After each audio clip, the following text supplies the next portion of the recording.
Olá pessoal, tudo bem com vocês? Espero que todos vocês estejam bem. Sejam bem-vindos a mais um vídeo no canal. Nele nós falaremos a respeito de química ambiental, mais especificadamente a respeito dos principais impactos ambientais aí que aparecem nas provas do vestibular, na prova do Enem. Eu tenho certeza que esse vídeo aqui será de suma importância para você. Só que antes, pessoal, se inscreva no canal se você não for inscrito.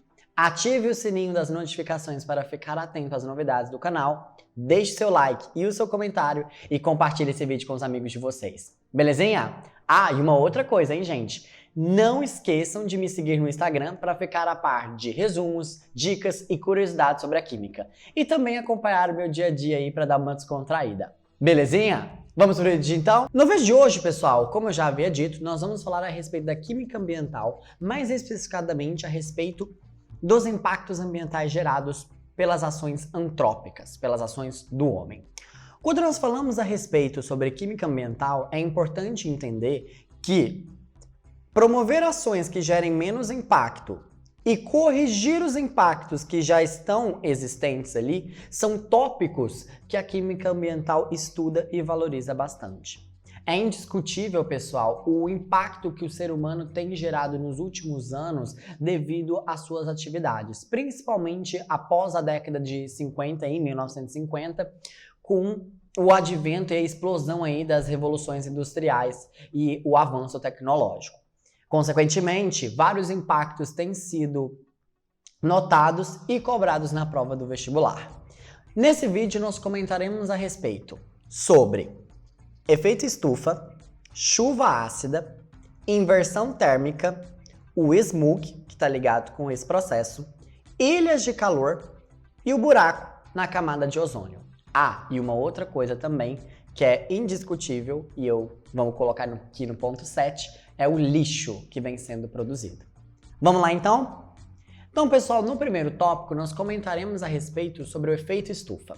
O efeito estufa é um fenômeno natural. É importante que você entenda isso. Graças a esse efeito, nós conseguimos manter a temperatura da Terra e, consequentemente, ter a vida que nós temos hoje. O efeito estufa é um processo natural onde os raios provenientes do Sol, a energia proveniente do Sol, passa por uma camada de gases, bate na superfície terrestre e, ao tentar retornar, eles são devolvidos para a superfície, porque a camada desses gases impede a saída desses raios. Consequentemente, isso aumenta a temperatura terrestre, facilitando aí que facilitou o desenvolvimento da vida.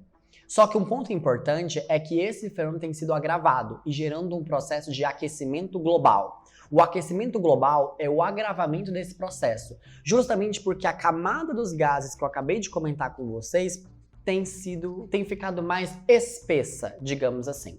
O que tem acontecido, pessoal, é que nós estamos emitindo uma maior quantidade de gases estufa. Dos gases estufa, aqueles que contribuem mais para esse processo, sem discussão, é o CO2, dióxido de carbono e o metano.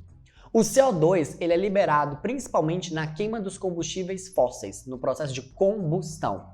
Liberado pelos veículos, liberado pelas queimadas, liberado pelas indústrias. Certo? E um outro ponto importante, no desmatamento, certo? Dentro desse processo, o que acontece? A grande liberação de CO2 fez com que essa camada ficasse mais espessa. Consequentemente, ela consegue conter mais raios solares aqui. Isso faz com que a temperatura terrestre tenha um aumento. Logo, a gente tem um processo então de aquecimento global. Suponhamos aqui, antes aquecia tal valor, agora está aquecendo bem mais. Um outro ponto também importante é que além do CO2, nós temos o metano, que é o CH4, que é um hidrocarboneto. Esse cara, ele é liberado principalmente na exploração desses combustíveis fósseis, certo? Então, quando você explora ele, gás natural, explora o petróleo, você acaba liberando uma quantidade de metano. Ele é liberado principalmente também na decomposição da matéria orgânica, certo? E um terceiro ponto é que ele também é liberado por uma associação que existe entre o que a gente chama de organismos ruminantes. Aqui, ó. O que são esses caras? Basicamente, eles têm uma parceria com as bactérias no seu intestino que ajudam eles a fazer a digestão da celulose. Dentro desse processo, um dos produtos liberados por eles é o metano. E aí isso acaba gerando essa piadinha aqui, ó. que inclusive já foi tema de questão de vários vestibulares, que justamente vamos culpar então esses caras. O que acontece? Pesquisas mostram que sim, grandes quantidades de rebanhos de gado, por exemplo, têm afetado o efeito estufa das regiões. Porém, não é possível fazer uma comparação no que diz respeito à quantidade de CO2 que está sendo emitida e a quantidade de metano. É incomparável, devido à quantidade. Porém, se a gente colocasse na mesma balança, o metano ele tem maior efeito de absorção, digamos assim, de retenção de raios do que o CO2. Ah, João Vitor, por que o CO2 é um dos gases que mais impacta o efeito do aquecimento global? Porque ele é liberado em maior quantidade, certo? Então, quando nós falamos do aquecimento global, pessoal, é o processo onde nós temos o agravamento do efeito estufa devido à liberação de maiores quantidades desses gases estufa, que é o CO2 e o metano. Existem outros gases estufa, igual eu vou estar deixando aqui para vocês nessa tabelinha, certinho? Só que esses dois, igual eu comentei com vocês, são os que estão sendo mais liberados, certo? Que atitude nós podemos tomar para diminuir esse efeito? A queima de combustíveis de fontes renováveis que emitem menos CO2, que a gente chama de combustíveis mais limpos, certo? Como, por exemplo, o etanol. Ou um outro ponto aí interessante que a gente pode colocar é o sequestro do carbono, que é plantar mais áreas verdes. Por quê? O sequestro do carbono, pessoal, as plantas, ao realizar o processo de fotossíntese, elas captam CO2 para produzir glicose, que é um dos produtos ali da fotossíntese. Consequentemente, ocorre um sequestro do carbono e esse CO2 que está disponível acaba sendo fixado nessas árvores, nesses seres fotossintetizantes. Consequentemente, a gente diminui a concentração de CO2. Na concentração de metano, nós podemos utilizar ele como fonte energética, porque diferentemente do CO2, o metano é um excelente combustível. Então, em locais onde nós estamos tendo a decomposição de matéria orgânica, que igual eu comentei com vocês, a decomposição de matéria orgânica por seres anaeróbicos, ou seja, por bactérias ali que não precisam de oxigênio, por exemplo, você tem a formação desse gás metano e ele pode ser utilizado como combustível. Olha essa questão aqui que caiu do Enem.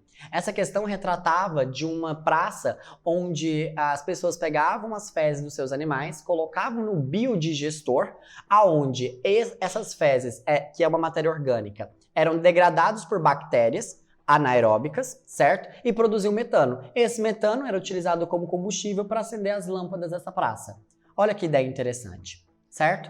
Então, basicamente, quando nós falamos desse processo, é importante que você entenda sobre o impacto que a grande quantidade da queima de combustíveis tem gerado aí no que diz respeito ao aumento de temperatura na Terra.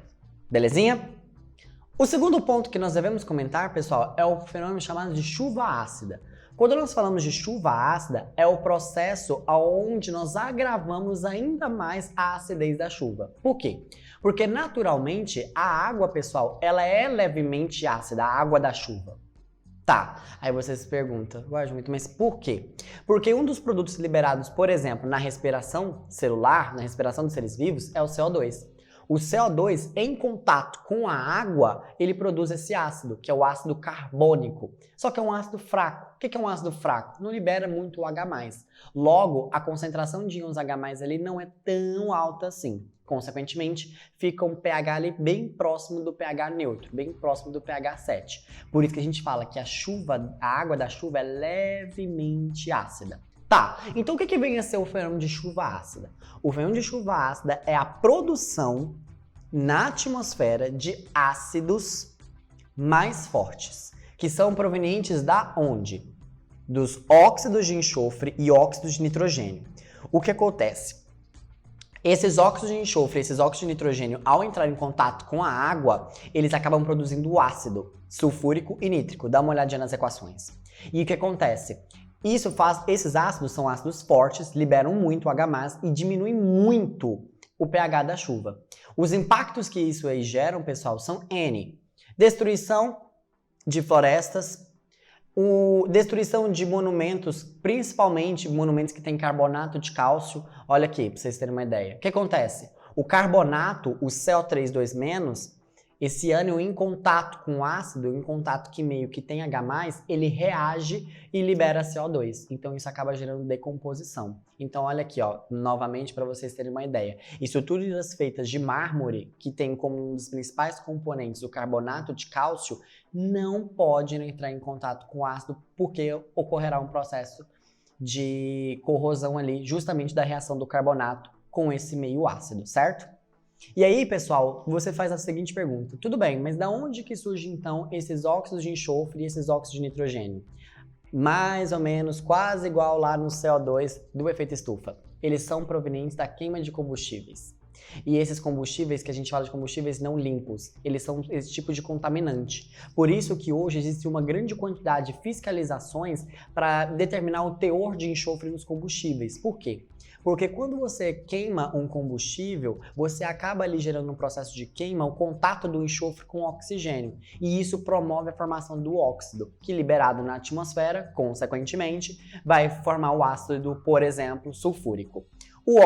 Os óxidos de nitrogênio são a mesma coisa. São contaminantes ali nesses combustíveis que, consequentemente, quando em contato com o oxigênio, produzem mais óxido de nitrogênio e acabam ali em contato com a água produzindo ácido. Então, quando nós falamos do fenômeno de chuva ácida, nós temos que entender que é o agravamento da chuva, o agravamento do pH da chuva, justamente causado ali, pessoal, pela liberação desses óxidos. Quais medidas nós podemos tomar para diminuir esses efeitos? Bom, para diminuir esses efeitos, pessoal, a melhor alternativa é utilizarmos fontes de combustíveis mais limpos, certo? Que tenham menores teores de enxofre, menores teores de óxido de nitrogênio, combustíveis mais sustentáveis, digamos assim, certo? Um outro processo bastante cobrado no vestibular é o processo da inversão térmica. O que acontece? Esse fenômeno ele é muito observado em épocas bastante frias. O processo de inversão térmica é justamente o não ocorrer o processo de convecção. O que é isso? A gente sabe que o ar quente ele é menos denso, então ele tende a subir. E o ar frio ele é mais denso, então ele tende a descer. A convecção seria essa movimentação, o ar quente subir, o ar frio descer e ter essa troca. Em épocas mais frias, o ar frio fica aprisionado e em cima dele vai ter uma camada de ar quente e não vai ocorrer essa troca. E o que acontece? Não tendo essa movimentação, qualquer partícula que tiver aqui nesse ar frio não vai conseguir ser dispersada. Então os poluentes liberados ali pela queima dos combustíveis, pelos processos industriais, acabam ficando aqui. Ficam aprisionados. E um outro ponto bastante interessante, pessoal, aqui no Brasil, por exemplo, nós temos invernos caracterizados pela presença pelo fato de serem secos, né? Invernos secos. Ou seja, a umidade já é baixa. Consequentemente, dificulta ainda mais a dispersão dessas partículas aqui, senão vai ter chuva. E isso gera um dos problemas, que é a formação do smog. O que é o smog, pessoal? O smog é uma junção, né, de duas palavras do inglês, smoke, que quer dizer fumaça, e fog, que quer dizer neblina. Quando você junta os dois, você tem esse smog. Olha um exemplo.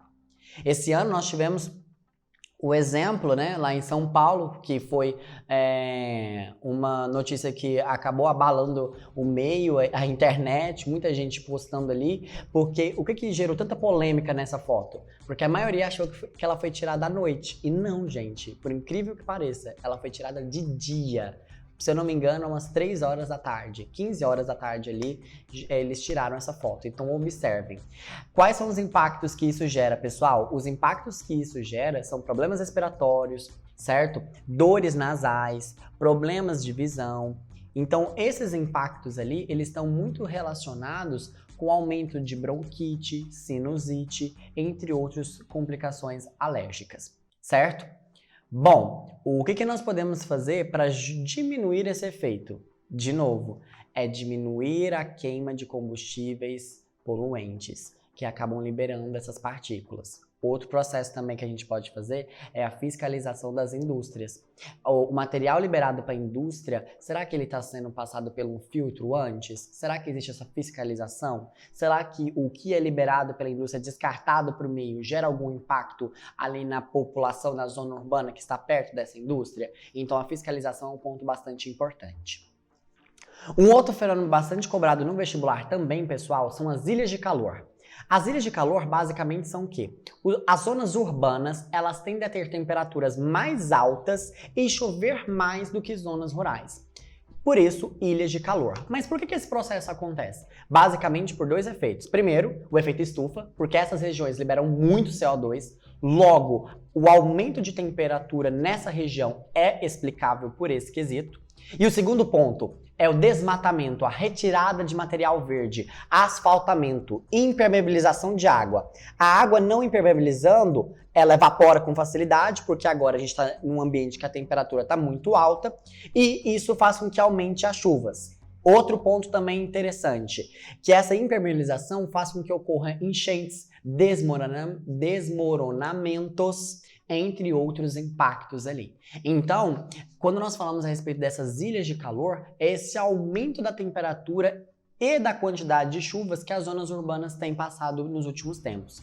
Isso é justificado justamente pela impermeabilização da água, provocada ali pelo asfaltamento. Você tem ali também a retirada da matéria verde, a retirada de árvores, dificulta a permeabilização da água, certo? Ela torna-se impermeável, então ela começa a escorrer. Isso causa processos de erosão no solo, entre outros impactos que eu vou estar deixando aqui para vocês. Uma das formas de a gente reduzir esse processo, esse impacto, pessoal, é construir mais áreas verdes, certo? E diminuir a queima de combustíveis fósseis. Observem o impacto que a queima desses combustíveis fósseis, que liberam aí uma grande quantidade de CO2, acabam gerando para o nosso meio. Parece que todos os impactos que eu estou comentando aqui com vocês, uma coisa legal que a gente poderia fazer era diminuir a queima de combustíveis fósseis. Tá, Ju, mas como é que a gente pode diminuir essa queima, já que você está falando tanto disso? Pessoal, usar transporte público. São 10 pessoas. Se todo mundo usar um único transporte, ao invés de 10 carros, diminui bastante. Pensa, aplica aí. Ah, João Vitor, mas aí o transporte público não funciona. Aí já é um problema de mobilidade urbana. Aí já é outro quesito. Mas seria uma coisa que na teoria funcionaria. Incentivar as pessoas, por exemplo, a irem para o trabalho de bicicleta. Olha aí que legal. Que bacana. E já existem, pessoal, bicicletas que quando você movimenta o pedal, ele está acoplado com uma, se eu não me engano, uma bobina e já consegue carregar até seu celular. Então pensa, você vai ali escutando sua musiquinha e vai carregando seu celular. Olha que bacana. Já existe essa tecnologia aí, então poderia ser uma coisa incentivada. Um outro impacto ambiental também bastante cobrado no vestibular e que hoje ele já foi amenizado e tem sido controlado é o buraco na camada de ozônio. A camada de ozônio nada mais nada menos do que é uma camada de gás formada por ozônio, o O3, que tem como objetivo não permitir a entrada dos raios ultravioleta ou diminuir a entrada desses raios. Os raios ultravioleta, pessoal, são ondas eletromagnéticas extremamente energéticas e nocivas à saúde humana.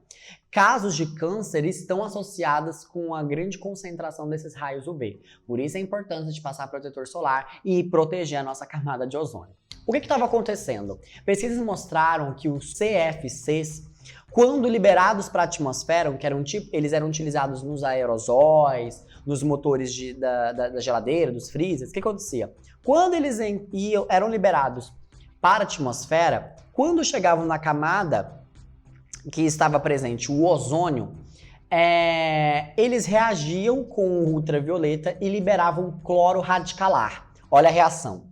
Esse cloro radicalar catalisava uma reação aonde o ozônio se convertia em oxigênio. E aí aquele cara que absorvia o UV deixava de existir e, consequentemente, formava o buraco na camada de ozônio. Então a degradação do ozônio era provocada principalmente, pessoal, pela formação desse cloro radicalar que veio da onde? Dos clorofluorhidrocarbonetos, dos CFCs.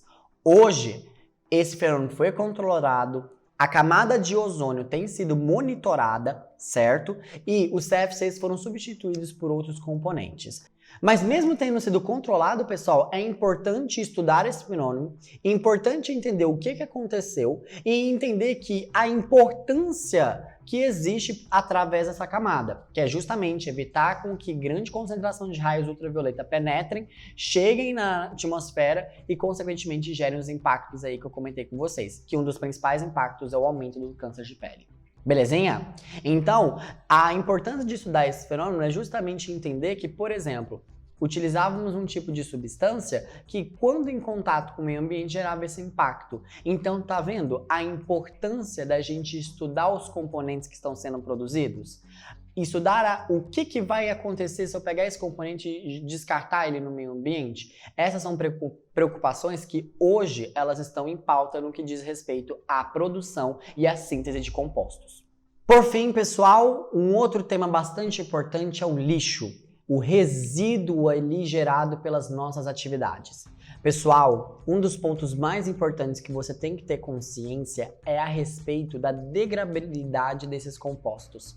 Olha aqui, existem compostos que você vai morrer e eles não vão ter sido degradados. Olha a importância do princípio dos 3 R's nesse quesito.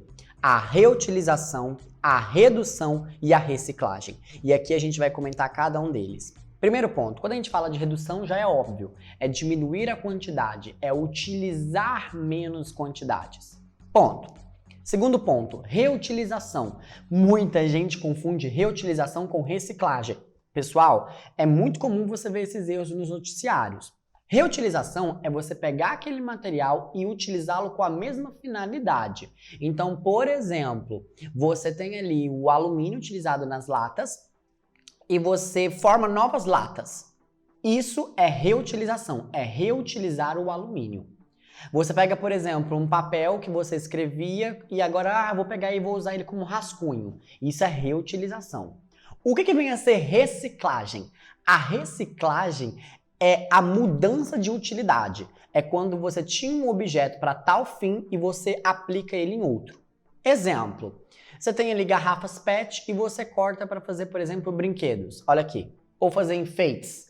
Tem gente que, por exemplo, está pegando pneus e fazendo, por exemplo, enfeite, cadeiras. Isso é reciclagem. É mudar a finalidade do seu composto, do seu objeto e, consequentemente, ali, dá-lo a ele um novo objetivo. Esse é o processo de reciclagem. Então, não confundir. Reduzir é diminuir a quantidade. Reutilizar é você utilizar com a mesma finalidade e reciclagem é pegar a matéria-prima ali, aquele componente, e utilizá-lo com outra finalidade. Aí você se pergunta, tá, Ju, então, mas qual que é a importância então da reutilização e da reciclagem? Pessoal, por exemplo, o vidro demora 1000 anos para ser degradado. Então olha a importância de você reutilizar ou reciclar esse material, por exemplo. Por quê? Você reciclando e reutilizando esse material, você acaba diminuindo a quantidade de matéria-prima utilizada na produção desse material, sem contar também que a energia gasta nesse processo você acaba diminuindo. E outro ponto importante, você faz com que a quantidade desses dejetos que são emitidos nos ecossistemas e acabam se tornando dejetos estranhos, gerando ali vários impactos, como por exemplo esses aqui mostrados na imagem, você diminui cada vez mais esses efeitos, porque eles vão estar menos disponíveis, uma vez que eles vão estar sendo reciclados e reutilizados. Então, quando nós falamos a respeito do lixo, é muito importante que nós entendamos a importância de saber quanto será produzido, o que será sobrado, como será feito o descarte no ambiente e quais os impactos que esse descarte, ou melhor, não seria interessante no investimento do desenvolvimento de pesquisas para o desenvolvimento de material mais sustentável e menos prejudicial? E quando nós falamos de sustentabilidade, pessoal, entendam, sustentabilidade é promover o desenvolvimento humano em paralelo com o desenvolvimento do meio ambiente e esse desenvolvimento não pode afetar as gerações futuras. Esse é o conceito de sustentabilidade. Bom, pessoal, espero que vocês tenham gostado do vídeo. Eu sei que a gente colocou aí várias informações, várias curiosidades a respeito desses impactos. Espero que vocês tenham gostado. Qualquer dúvida, deixe nos comentários para que a gente possa trocar ideias. E é isso, pessoal. Espero vocês no próximo vídeo. Não deixe de deixar o seu like, compartilhar com os amigos e se inscrever no canal, hein? E me siga também no Instagram para acompanhar as novidades. Belezinha? Tchau, tchau, pessoal. Até o próximo vídeo.